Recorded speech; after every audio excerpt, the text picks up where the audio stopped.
T'as déjà vu un homme, en costume d'église, hérité de son père, se faire plaquer au sol en pleine rue, devant toute une foule en délire, comme un criminel, alors qu'il faisait que marcher dans un défilé? Ouais, c'est arrivé.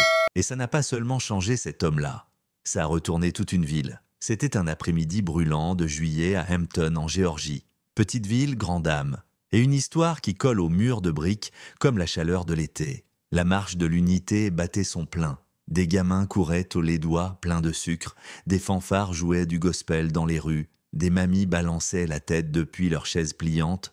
Tout le monde était là comme chaque année pour se souvenir d'où ils venaient et célébrer ce qu'ils avaient de traversé. Mais cette année, c'était pas pareil. Parce que sur ce trottoir, dans un vieux costume gris un peu râpé, marchait quelqu'un que tout le monde connaissait, pas pour avoir joué en NBA, pas pour être passé à la télé. Non, les gens connaissaient Eli, Big Eli, Moreau, comme le gamin qui distribuait des tracts avec sa mère devant le tribunal, comme l'ado qui restait pour nettoyer les sols de l'église, comme l'homme qui était revenu construire ce que d'autres lui avaient dit d'abandonner. Il faisait pas le malin. Le costume tirait un peu aux épaules, un revers effiloché. Mais pour Eli, ce n'était pas un vêtement, c'était un symbole, celui de son père. Et ce défilé, ce jour-là, c'était son retour à la maison. Et de l'autre côté de la rue, il y avait un problème. L'agent Wade Colburn. Si t'es pas de Hampton, ce nom te dit rien. Mais ici, il veut dire une chose, pouvoir. L'uniforme impeccable, les bras croisés, les lunettes noires qui masquent de tout, sauf ce sourire en coin.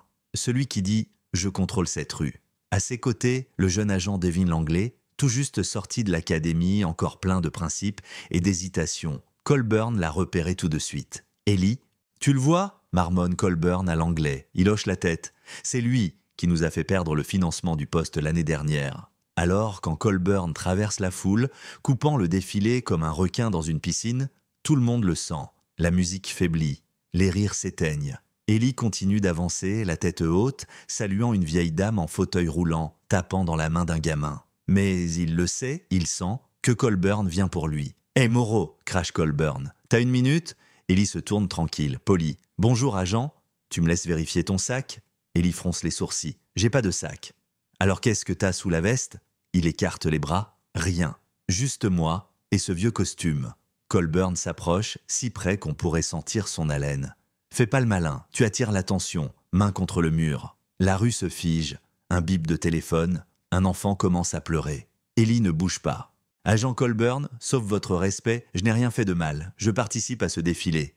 T'as cru que les règles c'était que pour les autres ? Balance Colburn. Une voix de femme s'élève. Il a rien fait, laissez-le tranquille. Colburn l'ignore. Je t'ai dit, les mains contre le mur. Ellie secoue la tête calmement. Pas comme ça, pas devant tout le monde, j'ai le droit de marcher librement. Et t'as surtout le droit de la fermer, hurle Colburn, en lui saisissant le bras, le retournant violemment. Le costume se déchire, la manche pend. Cette veste-là, celle de son père, flotte au vent, déchirée comme un drapeau de honte. Mais Ellie, lui, il plie pas. Il regarde Colburn droit dans les yeux. Vous pouvez déchirer le tissu, mais vous déchirerez jamais ce qu'il représente. Et là, la foule explose. Des cris, des téléphones, des visages outrés. Stop! Laissez-le tranquille, puis une toute petite voix. Une fillette, peut-être 5 ans, sort de derrière les jambes de sa mère. Tresses serrées, regard immense, elle s'avance sans peur. « Pourquoi vous faites du mal à Monsieur Ellie ?» Et là, plus un son. Colburn hésite. Juste une seconde, son poignet se desserre, Ellie se tourne vers la petite. « C'est bon, ma chérie, dit-il doucement. Ils veulent se nous faire peur, mais on n'a pas peur. » Colburn serre les dents, plaque Ellie au sol, genou dans le dos. « Au sol, j'ai dit. » La foule devient furieuse. Les cris deviennent des slogans. « Laissez-le partir, laissez-le partir !» L'agent Langley regarde autour de lui. Sa propre famille crie. La petite fille pleure. Sa main glisse vers la radio. Et puis, il le fait. « Dispatch, ici l'agent Langley. J'ai un 44. Usage excessif de force, coin de main et Jenkins. Demande intervention immédiate. » Colburn se retourne, rouge de rage. « T'es sérieux ?» Langley ne cède pas. C'est ce qu'il faut faire. Et c'est là que tout s'emballe. La mairesse de Hampton, Janice Morales, traverse la foule en talons. « Agent Colburn » dit-elle fort. « Reculez. Je fais mon boulot, madame la maire. Cet homme a résisté ?»« Non » réplique-t-elle. « Vous avez agressé un citoyen, en public, devant toute la ville. » Les sirènes arrivent. Véritables. Police des polices, presse, caméra. Colburn résiste encore, mais 4 agents le tirent en arrière. chaque mouvement filmé, badge, matraque, menottes, tout pris comme preuve. Et Ellie, lui, se relève, le costume déchiré, le dos endolori, mais la dignité intacte. La petite fille lui reprend la main. Il la serre fort, quelqu'un lui passe un mégaphone, et il parle. Aujourd'hui, ils ont voulu m'humilier, mais ils ont oublié une chose, on est plus fort quand on se lève ensemble.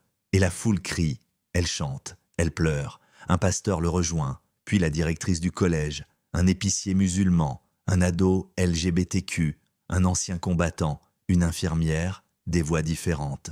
Mais un seul message, on est là, et on ne se taira plus. Depuis ce jour, Elie Moreau ne défile plus derrière, il mène.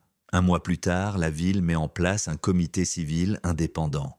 Caméras embarquées sur les agents, programme pour les jeunes, et l'anglais, devenu sergent, plus jeune de l'histoire du comté, et Colburn, d'après les rumeurs, il garde un entrepôt dans la zone industrielle. Un an plus tard, lors de la marche de l'unité, pas de fanfare, juste du silence. Tout le monde se réunit à l'endroit exact où Ellie avait été plaquée. 1 minute de silence. Puis Ellie avance, costume neuf, tenant dans ses mains la veste déchirée comme un drapeau, il lève le mégaphone. L'an dernier, on s'est levé. Cette année, on s'élève. Et toute la ville a marché. Épaule contre épaule, rire et larmes, et un chant que même les sirènes ne pouvaient de couvrir. Alors dis-moi, c'était juste un défilé ou c'était un réveil? Dis-nous ce que tu en penses. Justice a-t-elle été rendue? Était-ce suffisant? Ou est-ce qu'on doit encore marcher? Partage ton avis en commentaire. Parlons dignité, responsabilité. Et demandons-nous si, parfois, ce sont les petites villes qui montrent au monde comment changer.